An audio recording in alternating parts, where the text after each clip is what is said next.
یہ کہانی ہے جنید کی۔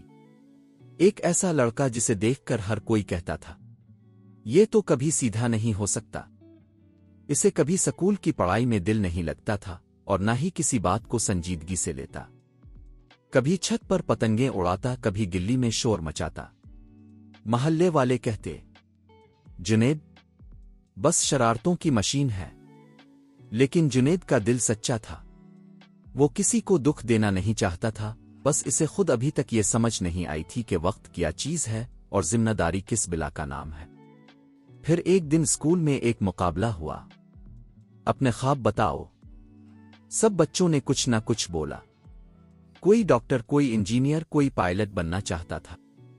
جب جنید کی باری آئی وہ چپ کھڑا رہا۔ اس کے پاس کوئی خواب نہیں تھا۔ اس دن پہلی بار جنید نے سوچا میں کیا بننا چاہتا ہوں؟ کیا میری زندگی میں کوئی مقصد ہے؟ بس وہ دن تھا اور آج کا دن۔ جنید نے سوچنا شروع کیا۔